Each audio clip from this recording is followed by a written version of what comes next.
శిలలపై శిల్పాలు చెక్కినారు మనవారు సృష్టికే అందాలు తెచ్చినారు అని ఓ సినీ గేయ రచయిత అలనాటి శిల్ప కళా వైభవాన్ని చాటి చెప్పారు.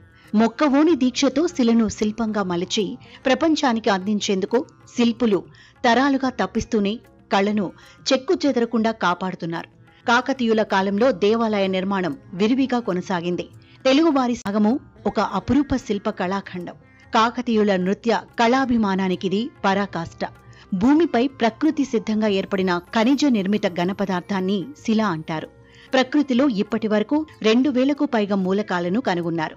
వాటిలో భూపటలంపై 50 మూలకాలు మాత్రమే ఉన్నాయి. అందులో అతి ముఖ్యమైనవి 10 మాత్రమే. మూలకాల నుంచి ఖనిజాలు లభిస్తాయి.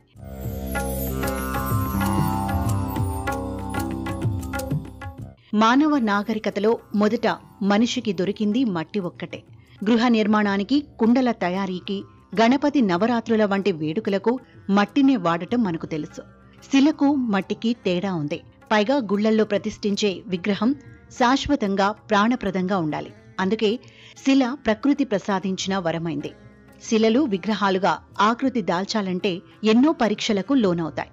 బరువు, గట్టితనం, రంగు, పెళుసుదనం, ఆయుష్ మొదలైనవి పరిశీలించాల్సి ఉంటుంది.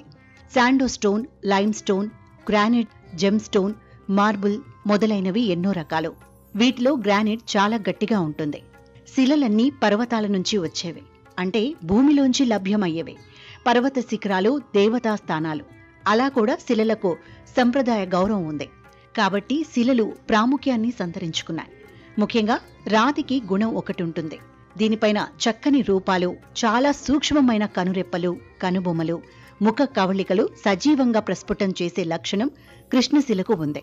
అందుకే పాలంపేట రామప్ప గుడిలోని నంది విగ్రహం అంత ప్రాచుర్యం పొందింది.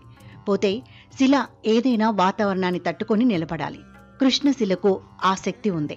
ప్రధానంగా యంత్రబద్ధంగా, మంత్రబద్ధంగా ఆ శిల ఆవాహనం పొంది మహాశక్తి రూపంగా నిలబడగలిగే సున్నితత్వం, సూక్ష్మతత్వం దాని లక్షణమై శాశ్వతమై ఉండాలి.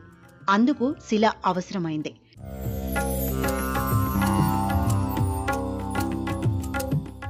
దక్షిణ భారతమంతా ఎక్కువగా నల్లరాతి శిల్పాలే వాడారు. కారణం, మన వద్ద వాటి లభ్యత ఎక్కువ. ఉత్తర భారతదేశంలో పాలరాయి ఎక్కువగా వాడతారు. శిల్పాలన్నీ విగ్రహాలకు పనికిరావు. వాటి శబ్దాన్ని బట్టి, గుణాన్ని బట్టి స్త్రీలింగ, పుంలింగ శిలలుగా గుర్తింపు పొందుతాయి. శాస్త్రానుసారమే శిలలు విగ్రహాలుగా నిలబడతాయి. శిల్పమంటే చెక్కిన లేక పోత పోసిన ప్రతిమ. ఇవి నల్లరాళ్లతోనూ పాలరాళ్లతోనూ చేస్తారు. దేవతామూర్తులను, రాజులు, రాణులు, గురువులు, జంతువులు మొదలైనవి శిల్పాల్లో చోటు చేసుకుంటాయి.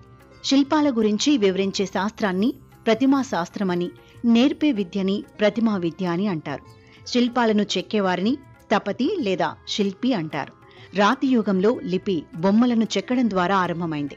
మనుషులు పరిణితి చెందుతున్న ప్రారంభంలోనే వారి దైనందిక జీవితంలో చూసిన అనేక విషయాలను గృహాలలో ఉన్న రాతిపై చెక్కడం ప్రారంభించారు.